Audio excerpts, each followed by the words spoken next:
Приборы учета нового поколения устанавливает Черноморэнерго в новом районе города Сухум. Это самый густонаселенный район Абхазии. И здесь самое большое потребление электричества.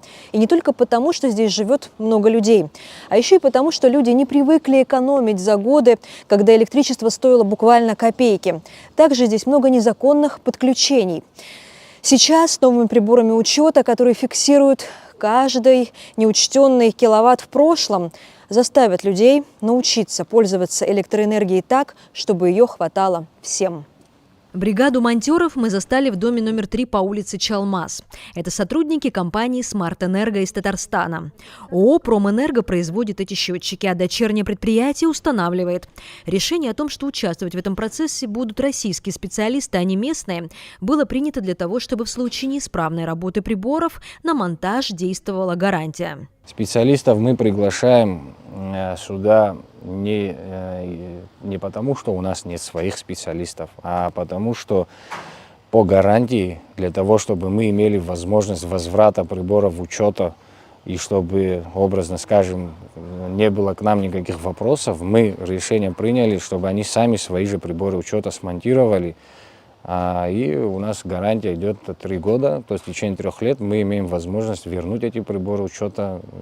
У нас ЗИП определенно уже заложен в случае какого-то заводского брака и так далее. То есть все эти работы, все моменты у нас учтены, и поэтому мы пригласили наших коллег из Татарстана. По словам начальника пусконаладочного участка компании «Смарт-Энерго» Евгения Слободчикова, все эти приборы учета были изготовлены специально для Абхазии, под особенности энергоснабжения республики с вечными перепадами напряжения и нестабильной подачей света. Как говорит специалист, установка интеллектуального оборудования упорядочит тот хаос, который царит в энергетике республики сейчас. У нас немножко другой тип приборов учета. Приборы учета такие же, сбор показаний с приборов учета другого типа. Здесь для нас интересно то, что по радиоканалу собираются эти все данные. Все отлично собирается. Мы выполняли такие же работы в таком же количестве в Башкирии. Тоже был недоучет электроэнергии, очень много потерь в сетях. То есть мы добились там практически под 100% собираемости со счетчиков. У них раньше было 67 собираемость. 67% собирали с 1 мегаватта электроэнергии, сейчас собирают 98-99%. То есть я надеюсь, что в Абхазии будет то же самое. Черноморэнерго не просто устанавливает счетчики. Перед тем, как подключить прибор учета, электрики полностью меняют магистральную сеть кабелей в каждом подъезде, каждой многоэтажке. На данном этапе мы сейчас занимаемся заменами магистральных кабелей, замена главного распределительного щита. По мере необходимости, то есть бригада, которая сейчас занимается монтажом, они производят обследование непосредственно вводных кабелей, которые приходят с трансформаторной подстанции. И в случае необходимости их замены, там уже мы сами, Черноморэнерго, своими силами, наши бригады приезжают и производят замены. В среднем для того, чтобы завершить работу в одном подъезде, специалистам нужно 2 дня. Но часто случается так, что электрикам приходится разбирать запутанную сеть подключений, которые были сделаны в обход счетчиков, и отсекать их. На данном этапе те приборы учета, которые мы устанавливаем, мы исключаем возможность обходных путей, то есть каких-то незаконных присоединений к нашим сетям. То есть эти приборы учета устанавливаются непосредственно на лестничных площадках. Старые магистральные кабеля демонтируются, прокладываются новые кабеля по расчетам, необходимые под конкретный дом. Плюс наши приборы учета, которые мы сейчас устанавливаем, они нам сигнализируют к нам в офис о каких-то незаконных присоединениях. То есть счетчик видит разницу потребленной электроэнергии между тем, что он получил, и с тем, что он отдал. Все найденные незаконные подключения будут фиксироваться и передаваться в Энергонадзор. По словам Даура Пипи, ответственность за воровство света должны понести все. Все, что обнаружено, мы актируем, передаем нашим юристам. Юристы, соответственно, составляют определенные документы и передают уже в Энергонадзор. То есть нашу функцию мы выполняем в полном объеме. То есть мы не можем сейчас обнаруженные какие-то хищения взять и просто закрыть на это глаза, потому что как минимум, это несправедливо будет по отношению к абоненту, который добросовестно все эти годы оплачивает за электроэнергию. Новый магистральный кабель покрыт броней. Подключиться к нему самовольно уже не получится. Но даже если умелец найдется, счетчик выдаст данные, которые укажут на то, что в сети производятся несанкционированные манипуляции. А вот так выглядят новые приборы учета. Их отличает высокая чувствительность и способность дистанционно передавать количество потребленной абонентом электроэнергии. А еще они могут улавливать незаконные подключения. Все показания счетчик передает на устройство сбора данных и оттуда в мозговой центр на компьютер управления системой коммерческого учета электроэнергии. Мы сейчас вот можем наблюдать в реальном времени потребление наших абонентов. Бывают там абоненты у нас просят показания своих приборов учета, там, когда они с чем-то не согласны. Мы можем предоставить информацию, как потребление за весь период установленного, да, вот, прибора учета. Мы можем ежемесячные показания предоставить, суточные показания. Мы можем в онлайн-режиме, допустим, наблюдать напряжение, какое у них в сети, хорошее оно или там упало напряжение, токи, какие нагрузки мы можем видеть. Часто у потребителей возникает вопрос, как низкое напряжение влияет на расход энергии. Специалист дал четкий ответ. Чем ниже напряжение, тем выше ток, а значит и потребление света. Но с заменой магистрали у абонентов проблема с напряжением решается сама собой. Вот, допустим, если у вас не стоит стабилизатор в доме, да, и низкое напряжение в сети, образно говоря, чайник, который вы при хорошем напряжении включили, и он там за 2 минуты вам воду вскипятил, при низком напряжении он вам будет 5 минут его кипятить. И вот эти 5 минут он будет записывать. То есть это вы потребляете 5 минут. Вот в чем вся проблема с низким напряжением. То есть получается, с низким напряжением я потребляю электричество больше, чем с нормальным? Да, вы больше потребляете, вы дольше его потребляете, скажем, правильнее будет сказать, дольше.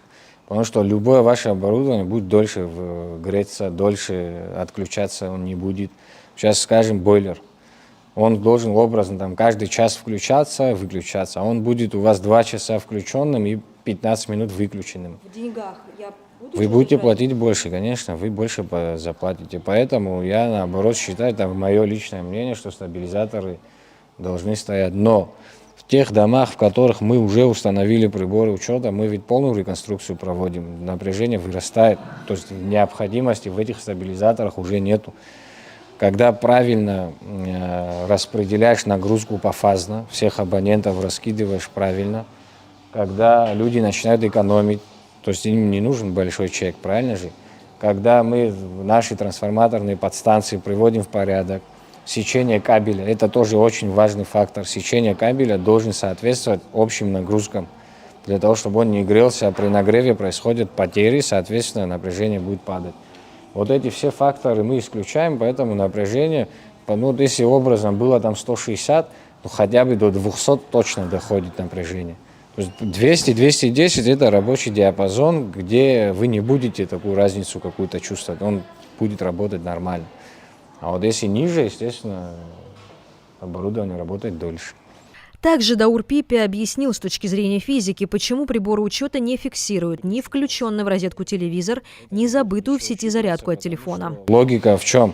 Электроны, которые заряженные бегут, да, вот по фазному проводу, они должны разряженными вернуться. То есть разряжается он после того, как его потребили. А то, что в сети сейчас подключено, да, вот оно не потребляется. То есть он как был заряжен, так и возвращается. Он не потреблен, поэтому в активной энергии он никак не будет учитываться. Вот поэтому мы пытаемся людям это донести, но это немного сложно, поэтому они нас не понимают. Они все думают, что вот все равно счетчик учитывается и так далее. По словам генерального директора Черноморэнерго Тимура Джинджоли, собираемость оплаты за свет планомерно увеличивается. И не за счет повышения тарифа, а за счет числа абонентов, которые оплачивают электричество. На протяжении 3 лет каждый год у нас происходит рост собираемости в процентном соотношении. Это отношение потребленной к оплаченной электроэнергии.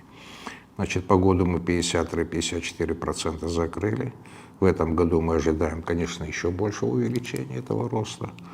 Ну, не знаю, если даст Бог, 65%, если мы выйдем к концу года, это для нас будет очень хороший показатель. По его словам, благодаря повышению собираемости оплаты удалось профинансировать переток света и сократить аварийность в сетях за счет модернизации. 2023 год у нас количество отключений по линиям 110-220 киловольт было 56, 2024 год где-то в районе 20-23. В прошлом году у нас было всего 5 отключений аварийных, и то, которые были сразу отреагированы, и не сложилось так, чтобы у нас люди сидели без света. Как говорит глава энергокомпании, увеличение числа льготников, вероятно, еще скажется на общей сумме платежей. Но он надеется, что государство начнет компенсировать эти потери Черноморэнерго. В силу того, что мы ежедневно сталкивались с нашими абонентами, с проблемами, и наше предложение было тогда установить льготы для многодетных семей, для инвалидов первой группы. Вот. Пан Разурович поддержал эту идею.